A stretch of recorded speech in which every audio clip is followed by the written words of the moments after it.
E, Rodrigo, todo começo de episódio a gente começa com uma trip inusitada, porque é o nome do programa, né? E a trip inusitada seria algo impactante, ou algo engraçado, ou algo que a gente não esperava que acontecesse numa história, né? E aí o que eu escolhi aqui para falar da trip inusitada é da queda do dólar. Caiu o dólar agora, né? Tá a 5,38, se eu não me engano, né? Alguma coisa assim, 5,40. Nessa faixa aí. Nessa faixa, né? E muitas pessoas não esperavam isso, né? O que você acha que está acontecendo? Estamos numa bolha, isso aqui vai explodir? Porque algumas pessoas que apoiam o governo atual dizem que isso é algo positivo, que significa que o real, por exemplo, está se fortalecendo. Qual que é a sua opinião? Primeiro assim, dizem que o cemitério de todo economista é o câmbio, né? Porque é muito difícil você acertar. E qual é o grande problema em economia no geral? Por que o economista erra tanto, né? Porque a gente é uma ciência que tem muitas variáveis. Então o câmbio especificamente não se trata só do real versus dólar. Se trata de todas as moedas do mundo que estão operando. Eventualmente você pode ter inflação num país, deflação no outro, você pode ter guerra num país. E o que a gente está passando nesse momento?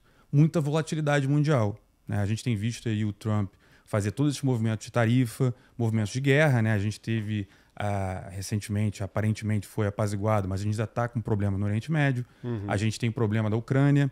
Sim. A gente tem o Trump colocando tarifas, seja no Brasil, seja em outros países. Então o mundo está muito volátil. Sim. E, de fato, o dólar perdeu muito valor no mundo. E por que você acha? Por conta dessas tarifas ou não tem nada a ver? Tem muita coisa envolvida nisso. Tá. Por exemplo, boa parte delas, desde que começou a guerra da Ucrânia, o governo americano, já no governo do Biden, começou a colocar algumas sanções na Rússia, usando lá o próprio poder do dólar, né? Então ele tirou ele do SWIFT, muita coisa nesse sentido. E muitos países começaram a olhar isso e falou, então eu não quero estar tão exposto aos Estados Unidos. E como é que você se expõe aos Estados Unidos? Comprando dívida americana, que é considerado o ativo mais seguro do mundo. Sempre pagam. Sempre paga, todo mundo sempre acreditou nisso. E o que muitos países estão fazendo agora? Movimento especialmente feito pela China e outros países. Eles estão tirando dinheiro dos Estados Unidos e comprando ouro.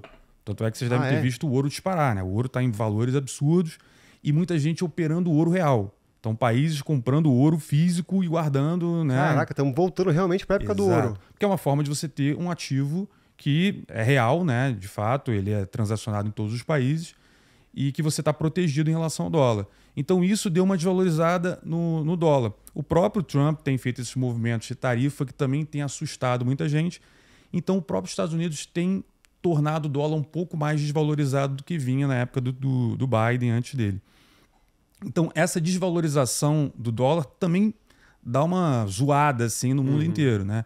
E aí a gente também tem a nossa volatilidade interna, né? A gente está vendo aí os dados econômicos, macroeconômicos do Brasil são horrorosos. A gente está com uma dívida completamente fora de controle. Ou seja, a gente gasta mais do que arrecada, a gente está taxando mais a população no que pode e ainda assim a gente não fecha as contas. O Brasil é um dos que mais taxa, se eu não me engano, né? A gente tem um perfil de taxação do brasileiro, mais de 30%, 33%, 34% do nosso PIB é taxado. Caramba. É muito alto. Só que imagina, um país que taxa muito a população e ainda assim não fecha suas contas. Não entrega ainda a qualidade de vida boa para os cidadãos, né? Isso ainda é um outro colateral. Uhum. Mas se você taxa muito a população e ainda assim você gasta mais do que arrecada, o país ele precisa fechar essa conta de alguma forma. Ou ele vai imprimir dinheiro que pressiona a inflação, ou ele vai fazer mais dívida. Só que mais dívida significa que a gente vai ter mais dinheiro hoje e menos dinheiro no futuro. Sim. Então como é que a gente resolve essa equação? E aí hoje, claramente, o Brasil não tem um plano. Então, qual é o nosso grande risco hoje? O grande risco é o seguinte, o governo que está aí, né, o governo do Lula, o governo do PT, eles não têm um plano. Então, se você olhar e falar, ok, seguindo o que a gente está fazendo, o que vai acontecer? É bancarrota, não tem o que fazer. Caramba. Tá? Hoje o mercado acredita muito que o Lula não ganharia eleição, boa parte acredita nisso, entraria um Tarcísio, um Zema, um Eduardo Numa Leite, próxima eleição. Na eleição do ano que vem. Sim. E essa pessoa seria muito mais responsável fiscalmente, né? E conseguiria controlar esse negócio. Por isso que a gente deu uma arrefecida em relação à nossa moeda. No final do ano passado, né? Eu era um dos que falava, tem um vídeo falando sobre isso. Cara, eu vejo muito mais o dólar próximo de 7 do que de 5. E hoje a gente está muito mais próximo de 5 do que de 7. Né? E boa parte tem isso também. Tem uma crença do mercado que o Lula não vai se reeleger. Só que, desde que começou essa briga tarifária, o envolvimento da família do Bolsonaro e tudo mais, também deu uma mudança aí em relação a como o PT é visto. Isso deu uma melhorada na visão do Lula. Entendi. Só que é engraçado que melhorando a visão do Lula dá mais espaço para ele eventualmente se reeleger. E uma reeleição do Lula, dificilmente a gente vai conseguir resolver o problema, porque hoje ele está lá e não direciona nesse sentido. Eu acho que a gente pode ter um futuro muito mais parecido do que aconteceu com a reeleição da Dilma. Que ele se reelege, não dá uma solução como a Dilma não deu, e aí qual é o colateral de você não controlar a sua dívida? É a inflação disparar. E na hora que a inflação dispara, a gente viu o que aconteceu com a Dilma, né? Acabou que foi destruindo a popularidade dela, o pessoal foi para a rua e teve o impeachment. Então, é muito difícil imaginar que a reeleição do Lula não vai gerar algum tipo de movimento mais agressivo no Brasil. E o que você está querendo dizer é que, por conta das tarifas, o Lula, se não me engano, conseguiu usar esse discurso de patriota, né? Estou defendendo a soberania brasileira, e isso acabou ajudando ele mais do que prejudicando, né? Ele meio que, estou unindo o Brasil, protegendo contra o malvadão que é os Estados Unidos. Porque assim, esse discurso anti-americano sempre existiu na esquerda brasileira, especialmente no PT. A culpa dos americanos, a culpa de não sei quem, tinha sempre um culpado, que era um terceiro. Quando o Trump, por bem ou por mal, aí cada um vai avaliar o que acha, mas quando ele faz esse movimento, ele valida um pouco essa visão. Do tipo, tá vendo? Os americanos estão atacando a gente e tal. Isso pode sim gerar algo positivo. Saiu umas pesquisas recentes que melhorou, mas não melhorou tanto assim. Então isso também é algo que talvez contribua para quem imagina que no ano que vem vai entrar uma direita ou alguém de centro mais responsável em termos econômicos. Mas é difícil imaginar. O mundo, como eu falei, está muito volátil. A gente tem movimentos agressivos. A gente teve agora a reunião recente do Putin com o Trump. Então essa guerra vai acabar, não vai acabar. O Trump, enfim, vai continuar taxando, tarifando, na verdade, né? Vai tarifar mais o Brasil, menos o Brasil. Então a gente está num momento muito incerto no mundo. Isso para um economista é horroroso. Porque imagina, se a gente é uma ciência que tem tanta variável, quando essas variáveis começam todas a mover ao mesmo tempo, é muito difícil você imaginar qual vai ser o futuro desse negócio, né? A tristeza é que nós aqui no Brasil, a gente não faz o dever de casa. Né? Então a gente está totalmente exposto. Se o mundo melhorar, talvez empurra a gente para algo melhor. Se ele piorar, aí a gente não tem no que se segurar, né? Infelizmente. E estava comentando das tarifas do Trump. O que isso afetou realmente na nossa economia? Porque ele ameaçou muito, né? Falou, caramba, vai ser muita tarifa, mas se eu não me engano, na hora do vamos ver, ele deu para trás um pouco algumas coisas, né? Acho que na carne, não sei, no ferro. No próprio Embraer, teve algumas coisas, Embraer. Café. A questão é a seguinte. Primeiro, as pessoas imaginam que o Brasil é um grande player mundial. Ele não é. Na verdade, o Brasil poderia sim ser um grande player mundial, estou falando de comércio nacional, mas a gente não é. A gente sempre fala muito do agro, poxa, o agro e tal. Ok, mas o agro é um produto que é uma commodity, como o petróleo, como o minério. Então o Brasil é um grande exportador de commodities. Só que commodities, para quem não sabe, são produtos que existem no mundo inteiro. O minério brasileiro e o minério da Austrália são semelhantes, é ferro. No final do dia é isso. Mesma coisa o petróleo. O do Brasil ainda é um petróleo pior, mais denso, mais pesado, mas é petróleo. Então ele não tem diferenciação.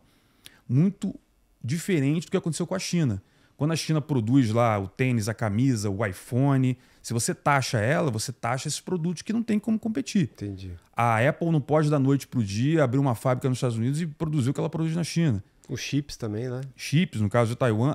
Tem muita coisa que quando você quando você é relevante no comércio internacional, se o seu produto ele é diferenciado, é muito difícil você taxar. A gente tem poucos produtos diferenciados. E esses poucos foram justamente o que os Estados Unidos tirou. Entendi. A gente está falando do quê? Dos aviões da Embraer? Isso aí é uma grande fortaleza nossa. Beleza, ele tirou isso. E aí? E aí o que sobrou, você pode falar, mas não é muita coisa. Mas agora imagina o seguinte. Primeiro, para as empresas que vão ser taxadas, estão sendo taxadas, é muita coisa. A gente deve ver o impacto disso no curto prazo. Você acha que vai ter um impacto nas pessoas também? Né? Sim, deve aumentar o desemprego. A gente já está vendo esses movimentos acontecendo na economia. Né? Imagina, você é uma empresa que exporta para os Estados Unidos. Da noite para o dia, o seu produto está 50% mais caro. Então, assim, ainda mais se ele for competir com algum produto que é produzido em outro lugar, é complicado. O que eu acho que pode vir a acontecer é o Brasil, em algum momento, tentar colocar a bola no chão. Mas não é isso que a gente está vendo. Né? E o pior, essa para mim é a visão que pouca gente fala, é o longo prazo. Porque imagina o seguinte, imagina que você hoje é um investidor internacional, né, o que está acontecendo, a gente perdeu esse bonde, porque quando teve a questão da crise sanitária, o que aconteceu? Todo mundo olhou para a China e falou, não dá para ter tudo na China. A China, de fato, tinha se tornado um gigante, ela produzia tudo, a gente viu isso, máscara, tudo era produzido na China. Só falou, não dá para você ficar totalmente alavancado na China. Né? Vamos sair da China? né? Todas as empresas viram isso. Vamos sair. Para onde a gente vai? E aí existe um conceito chamado Safe Shore e Close Shore, né? Ou seja, basicamente os Estados Unidos, que é o principal investidor mundial aí, e outras empresas, falam o seguinte: se eu sair da China, para onde eu vou? Para um lugar que seja seguro e perto. Aonde é seguro? O seguro nesse sentido não é nem seguro do que eu sofri de violência, assim, todo mundo sofre, não. Mas assim, seguro geopoliticamente, seguro juridicamente, seguro no sentido assim, eu vou botar minha indústria lá, que vai ficar ali por 50 anos, esse lugar... Não tem tanto risco. Não tem tanto risco, né? Ou terremoto, seja o que for. E outra coisa, ele é perto, ou eu vou botar isso tão longe que o meu custo logístico vai ser enorme. Quando você olha isso, isso me dói no peito, porque assim, o Nordeste é o lugar. Talvez o Norte do Brasil é o lugar. O Norte menos, porque tem muita questão da floresta e tudo. Mas você pega, por exemplo, o Ceará, você pega outros estados ali, eles estão do lado dos Estados Unidos. Eles estão praticamente na América Central ali. Sim. Você tem o canal do Panamá, você poderia ser do outro lado. A gente está construindo agora uma ferrovia nesse sentido, da Transpacífica. Ou seja, o Brasil tinha esse poder. E por que as empresas não estão vindo para cá? Porque esse safe que eles falam, essa segurança, a gente não tem. Que é politicamente assim? Não tem segurança jurídica. Entendi. Como é que você vai trazer uma empresa para cá e falar o seguinte: essa empresa, eu vou montar essa empresa, vou contratar gente, mas e aí, quanto custa essa mão de obra? Porque no Brasil, a nossa mão de obra é cara e o salário é baixo. Por quê? É muito imposto, é muita insegurança, é muito processo, né? A Volkswagen, por exemplo, tem fábrica no mundo inteiro. Tem um dado que alarmante que 95% dos processos trabalhistas da Volkswagen é no Brasil. Caraca, 95%? 95% é no Brasil. Sendo que ela tem fábrica no mundo inteiro. Caraca. Há distorções no Brasil que não explicam porque, assim, a Volkswagen não é diferente. Ela não trata o funcionário no Brasil diferente do que ela trata na Europa. Mas por que tem tanto processo aqui? A cultura aqui é diferente, né? É justiça do trabalho, aí imposto pra caramba.